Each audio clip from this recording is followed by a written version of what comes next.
الحمد لله رب العالمين والعاقبة للمتقين ولا عدوان إلا على الظالمين وأشهد أن لا إله إلا الله وحده لا شريك له وأشهد أن محمدا عبده ورسوله بعد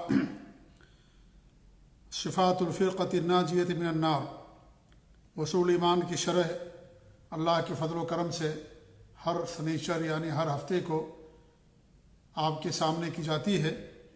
آج جو ہمارا موضوع ہے وہ ہے فرقے ناجیہ کی صفات، یعنی جہنم سے نجات پانے والے فرقے کی صفات، اس کی چند خوبیاں اور نشانیاں۔ اس باب کے تحت مصنف رحمۃ اللہ علیہ یعنی امام مجدد محمد بن عبد الوہاب رحمۃ اللہ علیہ نے جو حدیث پیش کی بڑی مشہور حدیث ہے۔ اس حدیث کو بارہا ہم لوگوں نے سنا ہے، اسٹیجوں سے، خطبے سے، دروس کے دوران بارہا یہ حدیث ہمارے سامنے سے گزرتی رہتی ہے، سنتے رہتے ہیں۔ آئیے پہلے حدیث پڑھتے ہیں، اس کے بعد پھر اس کا ترجمہ اور پھر احادیث کی روشنی میں جو باتیں یہاں بیان کی گئی ہیں چند باتوں پر ہماری آپ کے سامنے گفتگو ہوگی۔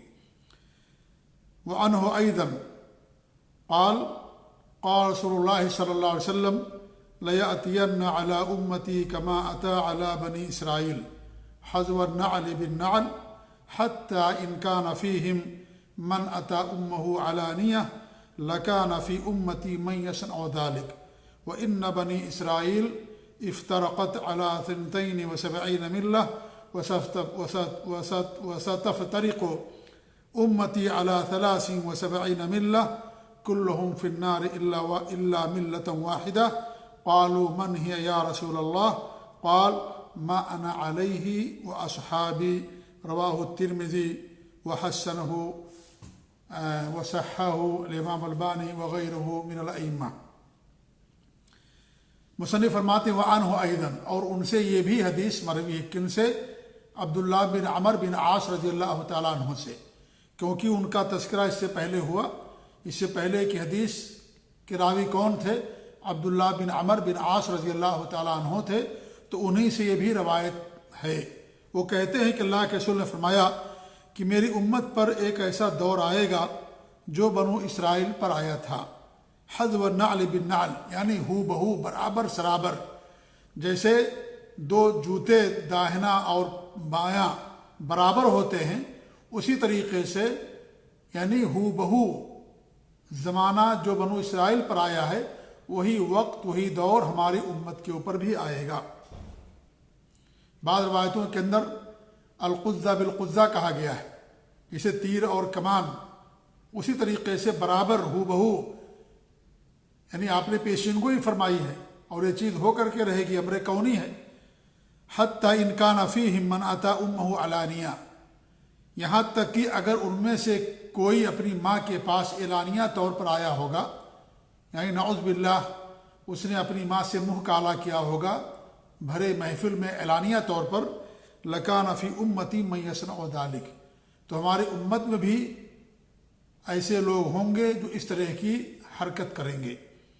وَإِنَّ بَنِي اسرائیل، بنو اسرائیل افترقت علی 72 ملہ، 72 فرقوں میں تقسیم ہو گئے تھے۔ وَسَتَفْتَرِقُ أُمَّتِي عَلَى 73 ملہ، جبکہ میری امت 73 فرقوں میں تقسیم ہو جائے گی، یعنی ان سے آگے نکل جائیں گے۔ آپ دیکھیں یہودی 71 فرقوں میں تقسیم ہوئے، نصارہ جو ان کے بعد آئے 72 فرقوں میں، یہ امت محمدیہ ان کے بعد آئی، یہ 73 فرقوں میں تقسیم ہو جائیں گے، یعنی بنو اسرائیل سے اور بھی ایک قدم آگے نکل جائیں گے۔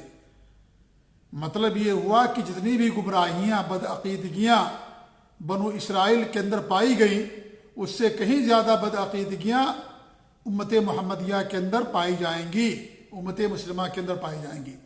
ان سے ایک قدم آگے ہوں گے یہ لوگ، وہ 72 میں سمٹ گئے تھے، 73 فرقوں میں تقسیم ہو جائیں گے، سب کے سب جہنم کے اندر جائیں گے مگر ایک فرقہ، ایک ملت، ایک جماعت۔ لوگوں نے کہا کہ کون ہے اللہ کے رسول صلی اللہ علیہ وسلم؟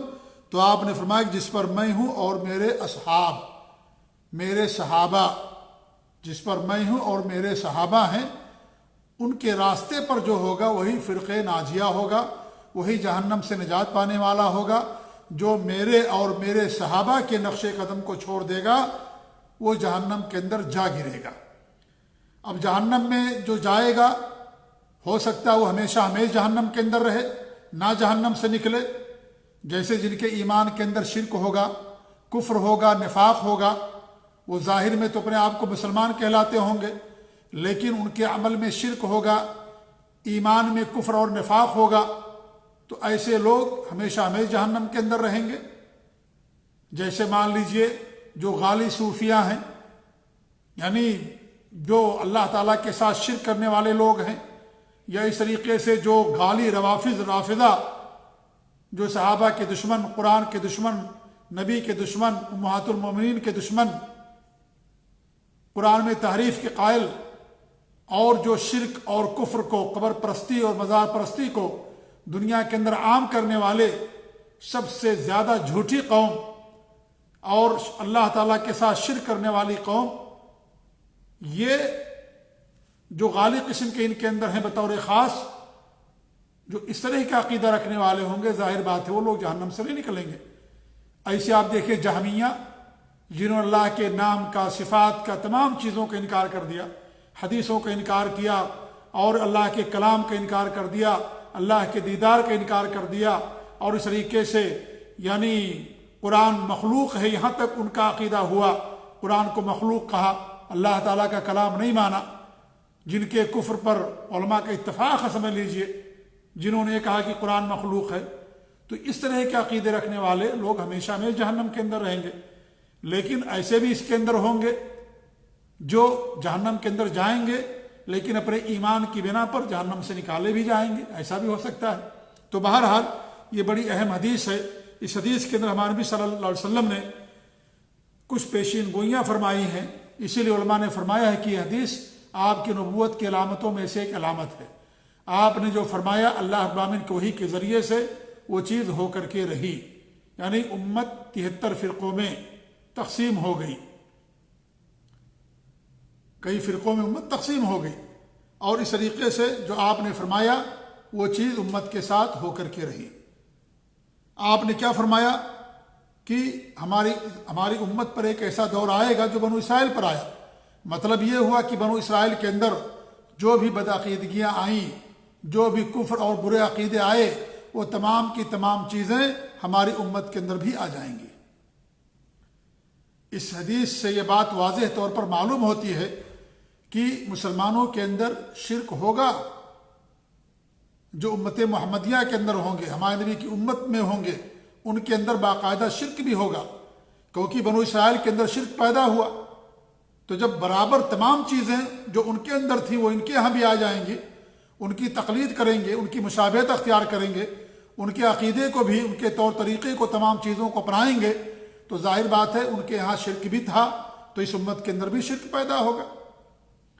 وہ کہتے تھے کہ عزیر علیہ السلام اللہ کے بیٹے ہیں، نصارہ کہتے تھے عیسیٰ علیہ السلام اللہ تعالیٰ کے بیٹے ہیں، اور اس طریقے سے شرک کرنا شروع کر دیا انہوں نے، تین خدا کا تصور دیا دنیا والوں کو، اور بھی بہت سارے کفری اور شرکی عقیدے ان دونوں فرقوں کے اندر اور دونوں لوگوں کے اندر پائی گئی۔ تو آپ فرماتے ہیں جیسے ان پر زمانہ آیا ویسے ہماری امت پر بھی وہ زمانہ آئے گا۔ یہاں کیا مراد ہے؟ ترقی اور دنیاوی چیزیں نہیں مراد ہیں، دینی چیزیں مراد ہیں، یعنی دین سے متعلق۔ جیسے ان کے ہاں پہلے توحید تھی، دھیرے دھیرے ان کے ہاں بھی شرک آ گیا، ایسی امت محمدیہ کے اندر بھی توحید، لیکن جیسے یہ زمانہ گزرتا جائے گا لوگ شرک کے اندر ملوث ہوتے جائیں گے۔ تو ہمارے نبی نے دنیاوی بات نہیں کی ہے، بلکہ دین کے تعلق سے، دین کے اندر جو کمی آئے گی، جو بدعقیدگیاں پیدا ہوں گی، گمراہیاں پیدا ہوں گی، دین سے دوریاں پیدا ہوں گی، ان چیزوں کی طرف آپ نے نشاندہی فرمائی۔ تو آپ نے فرمایا جیسے ان کے اوپر آیا ایسے ان کے اوپر بھی آئے گا۔ تو اہل کتاب نے تو کفر کیا، اہل کتاب نے کفر کیا، قرآن شاہد ہے، حدیثیں شاہد ہیں، گواہ ہیں اس بات پر کہ انہوں نے کفر کیا، شرک کیا انہوں نے اللہ تعالیٰ کے ساتھ، انبیاء کا قتل کیا، انبیاء کے بارے میں برے برے عقیدے رکھے۔ تو جب وہ چیز ان کے اوپر آئی تو یہ چیز اس امت کے اوپر بھی آئے گی۔ اب انبیاء کا قتل تو نہیں ہوگا کیونکہ آپ آخری نبی تھے، آپ کے بعد نبوت کا دروازہ بند ہو گیا، لیکن ان کے ہاں شرک پیدا ہوا، کفر پیدا ہوا، تو وہ چیز اس امت کے اندر بھی پیدا ہوگی۔ تو یہ حدیث واضح طور پر دلالت کرتی ہے کہ امت مسلمہ کے اندر بھی شرک پیدا ہوگا، اور اللہ کے رسول صلی اللہ علیہ وسلم کی بہت ساری حدیثیں ہیں جن حدیثوں میں باقاعدہ آپ نے اس بات کی خبر دی ہے کہ امت کے اندر شرک پیدا ہوگا، اور یہاں تک آپ نے فرمایا اس وقت تک قیامت نہیں قائم ہوگی جب تک کہ قبیلے دوس، ہماری امت کی کچھ عورتیں جو یمن کے اندر جو بت ہے اس بت پر جا کر کے اپنی شرمگاہوں کو نہیں رگڑیں گی، اس وقت تک امت قیامت قائم نہیں ہوگی۔ اس طریقے سے آپ نے ایک حدیث کے اندر فرمایا کہ مجھے اپنی امت پر جو گمراہ کرنے والے علماء اور دعات ہیں مجھے ان کا خوف اور ان کا خطرہ ہے۔ وَإِذَا وَقَعَ عَلَيْهِمُ السَّيْفُ لَمْ يُرْفَعْ إِلَىٰ يَوْمِ الْقِيَامَةِ، اور جب ان کے اندر ایک بار تلوار چل جائے گی تو تلوار قیامت تک نہیں اٹھائی جائے گی، یعنی یہ لوگ آپس میں خوریزی کرتے رہیں گے، قتال کرتے رہیں گے۔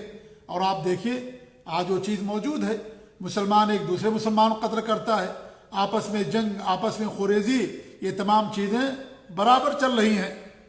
وَلَا تَقُومُ السَّاعَةُ، اور قیامت نہیں قائم ہوگی حَتَّى يَلْحَقَ حَيٌّ مِّنْ أُمَّتِي بِالْمُشْرِكِينَ، یہاں تک کہ میری امت کے کچھ قبیلے جا کر کے مشرکین سے نہ مل جائیں۔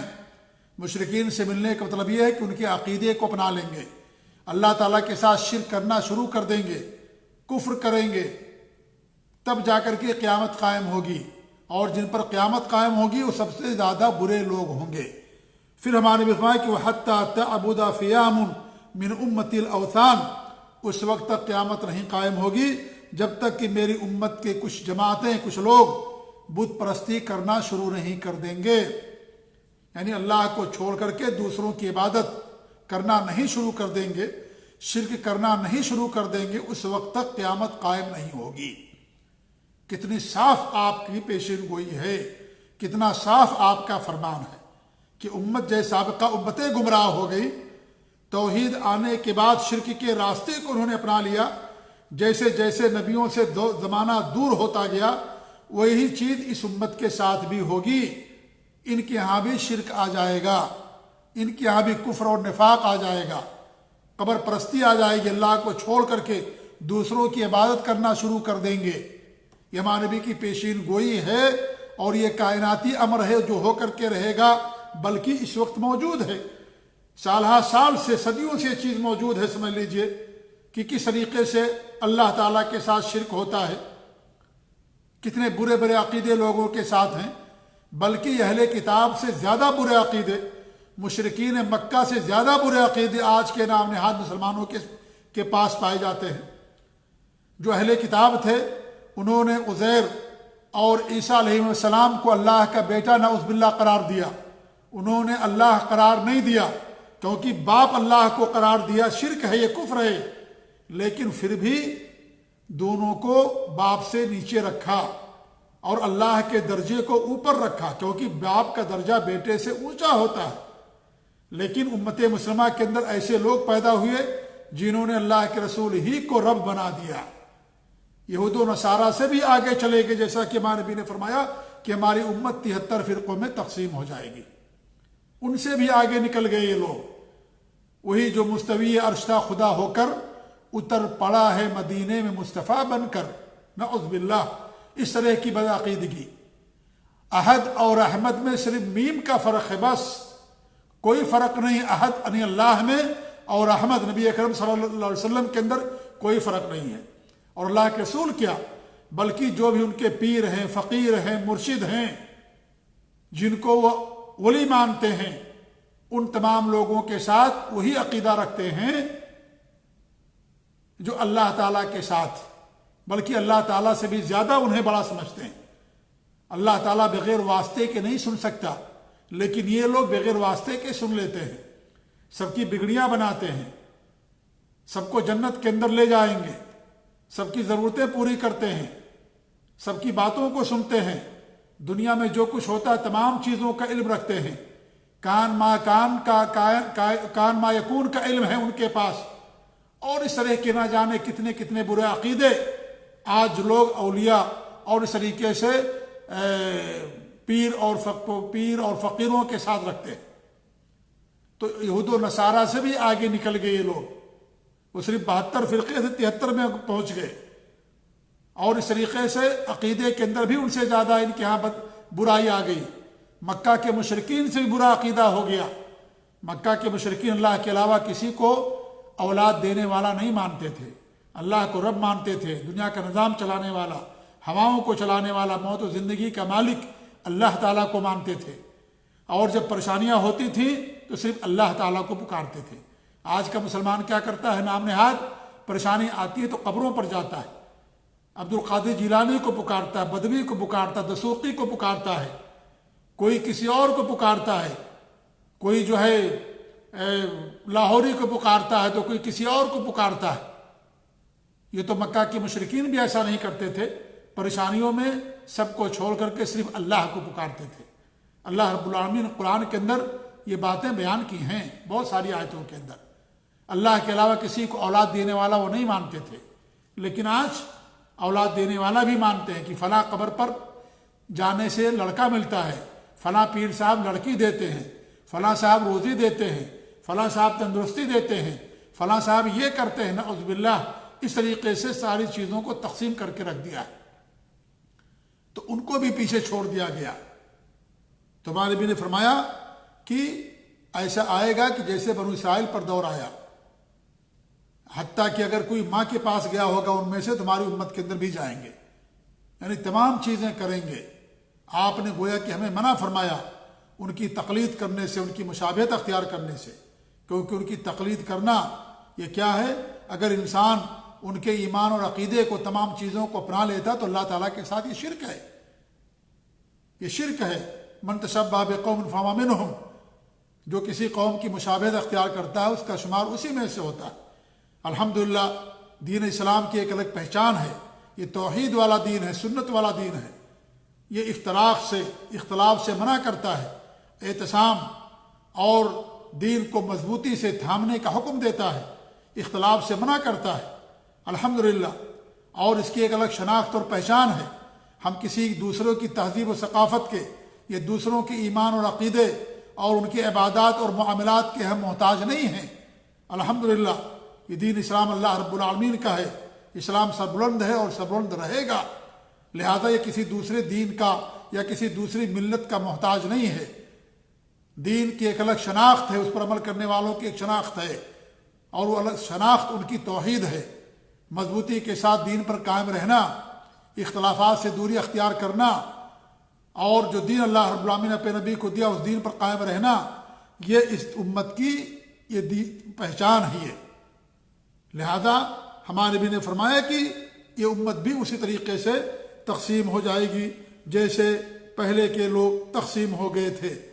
اور میں حدیث سنا رہا تھا آپ کے سامنے جس میں بتا رہا تھا کہ امت کے اندر ضرور شرک پیدا ہوگا۔ آپ نے فرمایا کہ جب تک میری امت کے کچھ لوگ یا کچھ جماعتیں بت پرستی نہ شروع کر دیں اس وقت تک قیامت قائم نہیں ہوگی۔ وَأَنَّهُ سَيَكُونُ فِي أُمَّتِي كَذَّابُونَ 30، میری امت میں 30 جھوٹے نبوت کے دعوے دار ہوں گے، كُلُّهُمْ يَزْعَمُ أَنَّهُ نبی، ہر ایک کا دعویٰ یہی ہوگا کہ وہ نبی ہے۔ وَأَنَا خَاتَمُ النَّبِيِّينَ، جبکہ میں آخری نبی ہوں، لا نبی بعدی، میرے بعد کوئی نبی نہیں ہے۔ وَلَا يَتَزَالُ طَائِفَةٌ مِّنْ أُمَّتِي، اور میری امت میں سے ایک جماعت عَلَى الْحَقِّ مَنْصُورَةٌ، حق پر ہمیشہ قائم رہے گی، حق پر وہ کاربند رہے گی، منصور رہے گی، اللہ تعالیٰ اس کی مدد کرے گا۔ لا يضرهم من خذلهم، جو ان کی مدد کرنا چھوڑ دیں گے ان کو نقصان نہیں پہنچا سکیں گے وہ لوگ، حتی یأتی امر اللہ، یہاں تک کہ اللہ تعالیٰ کا حکم آ جائے۔ ابو داؤد کی روایت ہے اور امام البانی رحمۃ اللہ نے اس کو صحیح قرار دیا۔ تو ایک جماعت ہمیشہ حق پر قائم رہے گی، اس لیے کہ اللہ کے رسول کی حدیث لا تجتمع امتی علی ضلالہ، میری امت پوری کی پوری ضلالت پر اکٹھا نہیں ہو سکتی، سارے لوگ شرک نہیں کر سکتے۔ یہ امت کی خصوصیت میں سے ایک اہم خصوصیت ہے۔ اہل کتاب میں سارے لوگ شرک کے اندر پڑ گئے، یہودیوں کے لوگ شرک کے اندر پڑ گئے، کفر کیا لوگوں نے، لیکن اس امت کے اندر ایک جماعت ہمیشہ باقی رہے گی حق پر، وہ پہچان رہے گی، وہ لوگوں کے لیے آئیڈیل اور نمونہ رہے گی، وہ جماعت ہمیشہ حق پر قائم رہے گی، اس لیے کہ نبوت کا سلسلہ اللہ نے بند کر دیا۔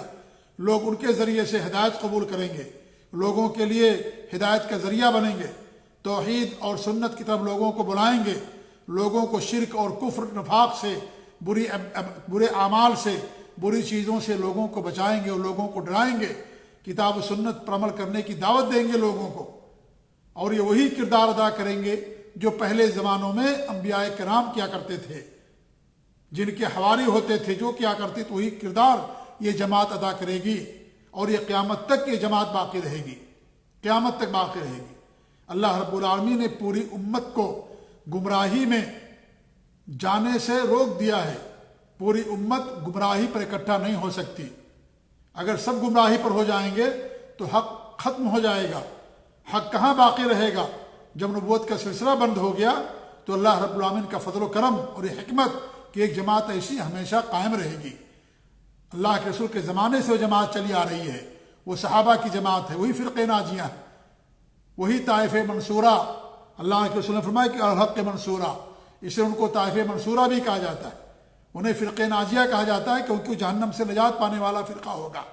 اسے جماعت بھی کہا گیا حدیثوں کے اندر، وہی الجماعہ، یعنی جو صحابہ، تابعین، تبع تابعین اور سلف صالحین کی جماعت تھی، ان کے نقش قدم پر جو چلنے والے ہیں، عقیدے میں، ایمان میں، اعمال میں، عبادات میں، اخلاق میں، امر بالمعروف میں، نہی عن المنکر میں، دعوت و تبلیغ میں، علم حاصل کرنے میں، علم کو لوگوں تک پہنچانے میں، تجارت میں، خرید و فروخت میں، معاملات میں، تمام چیزوں میں جو سلف صالحین کے نقش قدم پر ہیں، وہی فرقہ جنتی ہوگا۔ کیونکہ آپ نے کیا فرمایا؟ جس پر میں ہوں اور میرے صحابہ۔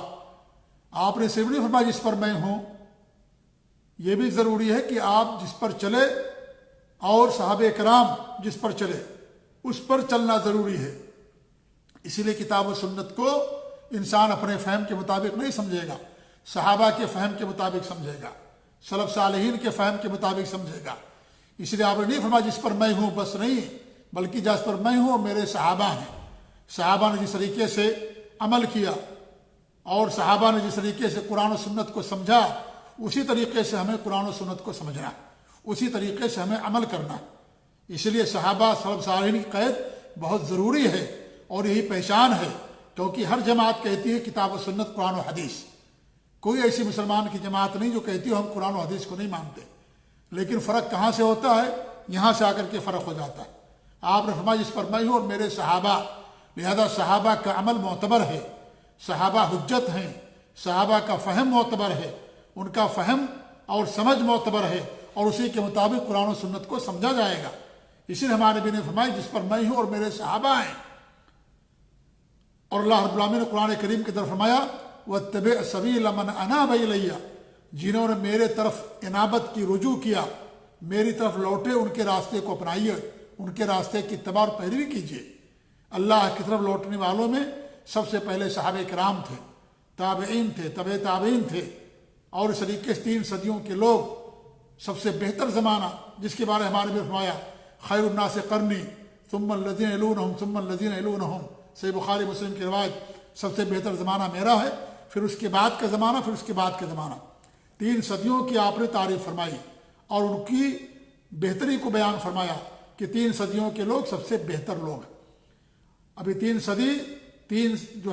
صدی کے لوگ، ان میں 5 قسم کے لوگ شامل ہیں۔ صحابی، اللہ کے رسول کا زمانہ صحابہ آگے، تابعین آگے، اور تبع تابعین آگے، تبع الاتباع جو تبع تابعین کی تبع کرنے والے، اور پھر تبع و تبع الاتباع، یہ 5 جن کو ہم سلف صالحین کہتے ہیں، اور جن کے نقش قدم پر چلے ہم اسے سلفی اور اہل حدیث کہتے ہیں۔ یہی لوگ فرقہ ناجیہ، یہی لوگ جہنم سے نجات پانے والے۔ ایسے ہی لوگوں کے لیے اللہ رب العالمین کی طرف سے مدد ہے، یہی لوگ اللہ تعالیٰ کی طرف سے کامیابی کی ضمانت ایسے لوگوں کو دی گئی ہے۔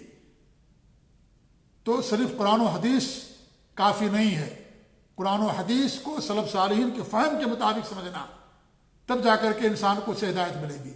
ورنہ جو اہل باطل ہیں، اہل بدعت، وہ بھی قرآن سے دلیل لیتے ہیں، حدیثوں دلیل لیتے ہیں۔ خوارج، روافض، جہمیہ، معتزلہ، عقل پرست، قبر پرست، بدعتی، جتنے بھی فرقے پیدا ہوئے سبوں نے قرآن سے دلیلیں پیش کی ہیں، قرآن سے اور حدیث سے دلیلیں پیش کی۔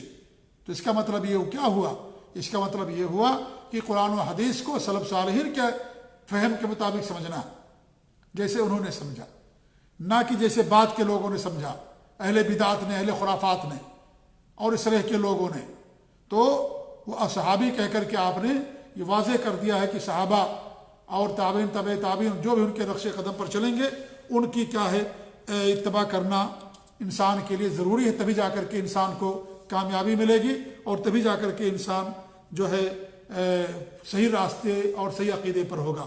اللہ کا فرمان والسابقون الاولون من المہاجرین والانصار، پہلے جو اسلام لائے، سبقت کیا مہاجرین اور انصار میں سے، والذین اتبعوہم بإحسان، اور جن لوگوں نے احسان کے ساتھ، اخلاص کے ساتھ سچی اتباع اور پیروی کی ان کی، رضی اللہ عنہم ورضوا عنہ، اللہ تعالیٰ ان سے راضی ہو گیا، وہ لوگ اللہ سے راضی ہو گئے۔ وَأَعَدَّ لَهُمْ جَنَّاتٍ تَجْرِي تَحْتَهَا الْأَنْهَارُ، اللہ نے ایسے لوگوں کے لیے جنتیں بنا رکھی جس کے نیچے نہریں جاری ہوں گی، خالدین فیہا ابدا، اس کے اندر ہمیشہ ہمیشہ رہیں گے۔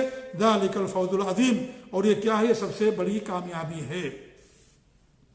تو معلوم یہ ہوا کہ صحابہ کرام کے نقش قدم کی پیروی کرنا ضروری ہے، سلف صالحین کے منہج کو اپنانا ضروری ہے۔ اگر انسان جہنم سے بچنا چاہتا ہے، جنت کا حقدار بننا چاہتا ہے، تو اس کے لیے ضروری ہے کہ سلف صالحین کے نقش قدم کی پیروی کرے۔ اور سلف صالحین جب کہتے ہیں تو نبی کی بعثت سے لے کر کے 3 صدی ہجری کے اختتام تک کے دور کے اچھے لوگوں کو سلف صالحین کہا جاتا ہے، سلف کہا جاتا ہے، اچھے لوگوں کو، برے لوگوں کو نہیں، کیونکہ برے لوگ کبھی بھی یہ آئیڈیل اور نمونہ نہیں ہوتے۔ سلف صالحین اچھے لوگ، اور صالحین کی جو قید لگائی گئی ہے یہ صرف اس لیے لگائی گئی ہے کہ سب کے سب اچھے لوگ ہیں، ورنہ سلف کے لغت کے معنی میں تو برے لوگ آ سکتے ہیں، ہر گزرے ہوئے آدمی کو سلف کہا جاتا ہے لغت کے اعتبار سے، لیکن شریعت کی اصطلاح میں اچھے لوگوں کو سلف کہا گیا۔ ہمارے سلف میں صحابہ ہیں، سب سے پہلے سلف اللہ کے رسول صلی اللہ علیہ وسلم ہیں، اس کے بعد صحابہ ہیں، تابعین ہیں، تبع تابعین ہیں، اس کے بعد کے دو ادوار کے لوگ ہیں، یہ سب کے سب سلف صالحین کہلاتے ہیں۔ اور جو ان کے نقش قدم کی پیروی کریں ہر چیز میں، عبادات، ایمان، معاملات، تمام چیزوں میں، اخلاق اور تبلیغ اور دعوت میں، تمام چیزوں میں، وہ سب کے سب سلفی اور اہل حدیث کہلاتے ہیں، اثری کہلاتے ہیں۔ انہیں فرقہ ناجیہ یہی ہے، اور انہی لوگوں کو اللہ رب العالمین جہنم سے نجات دے گا۔ تو اللہ کے رسول نے کیا فرمایا کہ ہمیں اختلاف سے بچنا ہے۔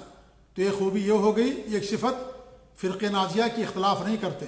اللہ رب العالمین نے قرآن کریم ہمیں جا بجا حکم دیا، وَاعْتَصِمُوا بِحَبْلِ اللَّهِ جَمِيعًا وَلَا تَفَرَّقُوا، اللہ کے رسی کو مضبوطی سے تھام لو اور آپس میں اختلاف نہ کرو۔ اس طریقے سے اللہ فرماتا ہے وَلَا تَكُونُوا كَالَّذِينَ تَفَرَّقُوا، ان لوگوں کے طریقے سے نہ ہو جاؤ جنہوں نے تفرقہ کیا، وَاخْتَلَفُوا مِن بَعْدِ مَا جَاءَهُمُ الْبَيِّنَاتُ، واضح نشانیاں آ جانے کے بعد بھی ان لوگوں نے اختلاف کیا، ان لوگوں میں سے نہ ہو جاؤ۔ وَلَا تَنَازَعُوا فَتَفْشَلُوا وَتَذْهَبَ رِيحُكُمْ، اختلاف نہ کرو ورنہ کمزور پڑ جاؤ گے اور تمہاری کوئی طاقت نہیں رہ جائے گی۔ تو کتاب و سنت کے اندر ہمیں اختلاف سے منع کیا گیا ہے، اور اگر اختلاف ہو جائے تو اسی صورت میں ہمیں یہ حکم دیا گیا ہے کہ ہم اللہ تعالیٰ کی کتاب اور اس کے رسول کی سنت کی طرف لوٹا دیں۔ اللہ رب العالمین نے فرمایا فَإِن تَنَازَعْتُمْ فِي شَيْءٍ فَرُدُّوهُ إِلَى اللَّهِ وَالرَّسُولِ، جب تمہارا کسی مسئلے میں اختلاف ہو جائے تو اسے اللہ اور اس کے رسول کی طرف لوٹا دو۔ اس طریقے سے اللہ رب العالمین نے فرمایا وَمَا اخْتَلَفْتُمْ فِيهِ مِنْ شَيْءٍ فَحُكْمُهُ إِلَى اللَّهِ، کسی بھی چیز میں تمہارا اختلاف ہو، دینی چیزوں میں، دین میں کسی بھی معاملے میں، چھوٹی سے چھوٹی چیز میں تمہارا اختلاف ہو جائے تو اس کا حکم اللہ کی طرف لوٹا دو۔ اللہ کی طرف لوٹانے کا مطلب یہ ہے قرآن کی طرف اور حدیث کی طرف۔ یہاں صرف قرآن مراد نہیں ہے بلکہ حدیث بھی مراد ہے، کیونکہ قرآن کو سمجھنے کے لیے ہمیں حدیث کی ضرورت ہے۔ وہ اختلافات کیسے دور کریں گے؟ حدیث کو بھی سامنے رکھنا ہوگا۔ حدیث سے اختلافات دور ہوتے ہیں۔ اللہ کے رسول کے زمانے میں اختلافات ہوتے تھے، ہمارے نبی کے پاس آتے تھے، ہمارے نبی فیصلہ کر دیتے تھے، اختلاف دور ہو جاتا تھا۔ حدیث سن لیتے اختلاف دور ہو جاتا تھا۔ ائمہ کرام کا دستور یہی تھا، اگر انہوں نے کوئی فتویٰ دیا، انہیں حدیث سنا دی گئی، انہوں نے اس حدیث کے مطابق فتویٰ دینا شروع کر دیا۔ امام مالک رحمۃ اللہ علیہ پہلے انگلیوں میں اور داڑھیوں میں خلال کے قائل نہیں تھے، کہتے تھے اس کے بارے میں کوئی سنت نہیں ہے۔ جب ان کے شاگرد لیث بن سعد نے انہیں بتایا کہ ایک حدیث آتی ہے اور سند بیان کر دی تو انہوں نے کہا کہ بڑی پیاری سند ہے، اور کہنے لگے کہ اگر یہ نہ ہوتے تو میں گمراہ ہو جاتا۔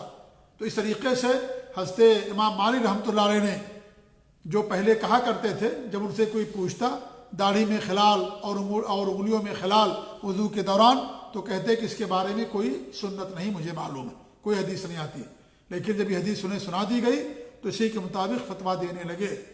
سب نے ہی کہا ہے، امام حنیفہ رحمۃ اللہ علیہ نے، امام شافعی نے، امام مالک نے، امام احمد بن حنبل نے، کہ صحیح حدیث ہمارا مذہب ہے، میری بات اگر حدیث کے خلاف ہو تو میری باتوں کو دیواروں پر مار دو، صحابہ کے فہم کے خلاف ہو تو میری باتوں کو دیواروں پر مار دو۔ یہ تمام ائمہ نے بات بتائی ہے۔ تو اختلاف کی صورت میں کتاب و سنت کی طرف ہمیں لوٹانا ہے۔ اللہ تعالیٰ نے کیا فرمایا؟ فردوہ اللہ والرسول، اللہ کی طرف، اس کے رسول کی طرف، اللہ یعنی قرآن کی طرف، اور رسول یعنی آپ کی حدیثوں کی طرف۔ اس طریقے سے معنوی نے بڑی مشہور روایت ارباز بن ساریہ رضی اللہ تعالیٰ عنہ کی، جس میں آپ نے لوگوں کو پر اثر نصیحت کی۔ پھر آپ نے کیا فرمایا کہ ہماری امت کے اندر اختلاف ہوگا، میرے بعد بہت زیادہ اختلافات ہوں گے۔ تو آپ نے کیا فرمایا؟ کہا کہ اختلافات دور نہ کرو، یہ کہہ دو کہ اختلاف ہے چھوڑ دو، نہیں، اختلافات کو دور کرنا ہے، کیونکہ اختلاف مذموم ہے، اختلاف شر ہے، اختلاف فساد ہے، اختلاف برائی ہے، یہ کمزوری ہے اور بربادی کا ذریعہ اور سبب ہے، اس لیے اختلافات کو دور کیا جائے گا۔ تمہارے بھی نے کیا فرمایا؟ علیکم بسنتی و سنت الخلفاء الراشدین المہدین عضوا علیہا بالنواجذ، میری سنتوں کو لازم پکڑو اور اس پر مضبوطی کے ساتھ کاربند رہو، دانت کے داڑھ کے دانت سے پکڑ لو، اور دین میں فرقہ بندیوں سے، اختلافات سے بچو، بدعات سے بچو۔ تو اختلافات اگر ہو جائیں تو ان اختلافات کو دور کرنے کا حکم دیا گیا ہے۔ کیسے دور کریں گے؟ کتاب و سنت، قرآن و حدیث، سلف صالحین کے فہم کے مطابق سمجھ کر کے ان اختلافات کو دور کیا جائے گا۔ تو یہ حدیث بڑی مشہور حدیث، بڑی اہم حدیث۔ اس حدیث سے بہت ساری باتیں معلوم ہوئی، فرقہ ناجیہ کی صفات معلوم ہوئی۔ پہلی صفت یہ معلوم ہوئی کہ اختلاف نہیں کرتے۔ دوسری بات یہ معلوم ہوئی کہ جو اہل کتاب ہیں، یہود و نصارہ، کفار و مشرکین اور کافر اقوام ملل، ان کی نقالی نہیں کرتے، ان کے عقیدے اور ان کے طور طریقے کو نہیں اپناتے، بلکہ ان سے دوری اختیار کرتے ہیں۔ نمبر 3 جو بتایا گئی ان کی خوبی اس حدیث کی روشنی میں، وہ یہ ہے کہ وہ لوگ صحابہ کے نقش قدم پر چلتے ہیں، سلف صالحین کے طریقے کو اپناتے ہیں، ان کے فہم کے مطابق عمل کرتے ہیں اور سمجھتے ہیں کتاب و سنت کو۔ اسی لیے ہمارے نبی نے فرمایا کہ ما انا علیہ و اصحابی، جس پر میں ہوں اور میرے صحابہ ہیں، تو اس کے مطابق وہ عمل کرتے ہیں، اختلافات سے بچتے ہیں اور اعتصام بحبل اللہ کرتے ہیں، مضبوطی سے تھامے رہتے ہیں، عقیدہ ان کا سلف صالحین کے مطابق، کتاب و سنت کے مطابق، اور اس طریقے سے ان کے اعمال بھی اسی کے مطابق ہوتے، سنتوں پر عمل پیرا ہوتے، بدعات اور خرافات سے اجتناب کرتے ہیں۔ تو یہ چند صفات جو فرقے ناجیہ ہیں ان کی گویا کی اس حدیث کے اندر بیان کی گئی۔ اللہ تعالیٰ سے دعا ہے کہ اللہ رب العالمین ہمیں فرقے ناجیہ کے اندر قائم دائم رکھے، اللہ تعالیٰ ہمیں جہنم سے نجات عطا کرے، اللہ تعالیٰ ہم سب کو جنت الفردوس میں جگہ نصیب فرمائے، سلف صالحین کے نقش قدم پر چلنے کی اللہ رب العالمین ہم سب کو توفیق دے، آمین۔ وجزاکم اللہ خیر، والسلام علیکم ورحمۃ اللہ وبرکاتہ۔